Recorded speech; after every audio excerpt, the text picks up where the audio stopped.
stared into the light bulb. As you can see, I've took my fairy boy down because now I know what Edward is. No need for that anymore.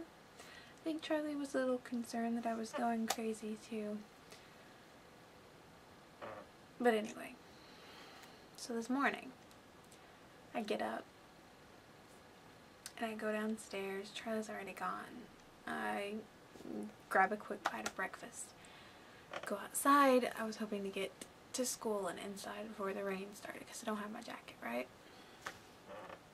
When I step into the driveway, Silver Volvo right in my face. I don't know where it came from. It just kind of suddenly appeared there. And Edward was there opening my door saying, "Would you like a ride?" Yeah, I'd like a ride. Why wouldn't I?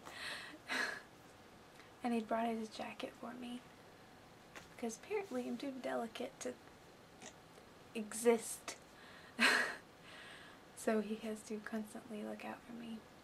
On the way to school, he asked me why I wasn't interrogating him. And I asked him if my questions really bothered him that much. He said, "No, but your reactions do." So I asked him if I reacted badly. Didn't really know what that meant. And he said that I just took things so nonchalantly. That everything was just natural. And does he want me to treat him like a monster? Does he want me to treat him like he's some kind of freak of nature? Because he's not. Because he's the most perfect thing ever. Anyway, we get to school. I run into Jessica. She gives me my jacket and is completely in awe of Edward. And I know that she's gonna ask me so many questions about last night. And I have no idea what to tell her. I can't say, "Oh, I was being attacked by a bunch of thugs and Edward the super wonderful vampire came and saved me." So I was pretty much dreading that all day. I finally get to Trig, and I know he's listening in, so I don't want to say anything to, "Oh my gosh, I love him so much, he's the best thing ever." So I kind of kept it low key. She asked me what happened. I said we went to dinner, and then she said, "How did you get home so quickly?" So I didn't lie. I said he drives like a maniac. It was extraordinarily scary. Because he does, and it was. So she then wanted to know what happened at the restaurant and stuff. So I told her that the waitress was really pretty and Edward didn't pay any attention to her. It was all about me. And she said, "Well, that's a good thing." And then she said, "Well, aren't you intimidated to be around him by yourself?" And I said, "Yeah, I have trouble with being rather incoherent when I'm talking to him." And she said, "Oh, well, he is incredibly gorgeous." Which to Jessica means that you can pretty much do anything you want and you'd still be good. As long as you're gorgeous, it's okay. Then finally, the bell rang, and I knew she was gonna start in again. So I quickly changed the subject to her. Jessica loves to talk about herself. So that went over well. And then I didn't have to eat lunch with her because Edward wanted me to eat with him.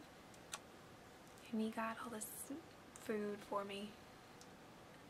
And then there were some things said about, what if someone dared you to eat food? Would you eat it? He said, what if someone dared you to eat dirt? Would you eat it? Yeah. Kind of already did that. Wasn't that bad. So I had mentioned when I was talking with Jessica that I liked him more than he liked me. Exponentially. And he of course heard it and brought it up later. and claims that he doesn't think that's true, that he likes me more, which is ridiculous. I mean, look at me and look at him. I'm so normal, it's insane. And he's like a Greek god.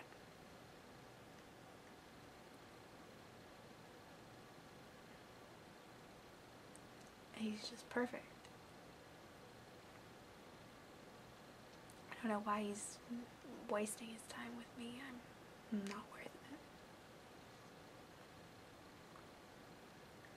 But anyway, he asked me if I really had to go to Seattle or if that was just an excuse to get out of going to dance with Mike, Eric, and Tyler.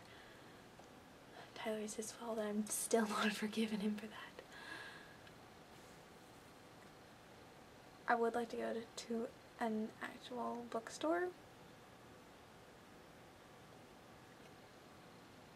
but he asked me if I'd rather spend the day with him hiding from the world, because it was supposed to be pretty sunny, and of course I said yes. And then he was all serious and said, "Please tell Charlie where you're going, who you're going with." I said, "Why?" Because I knew it was going to cause a problem with Charlie. He was going to ask questions that I wasn't ready to answer. And he said, to give me some small incentive to bring you back. Like he's going to take me out in the woods somewhere and eat me. I'm not scared of him though. Maybe I'm crazy, but I think I've really fallen for him. More later.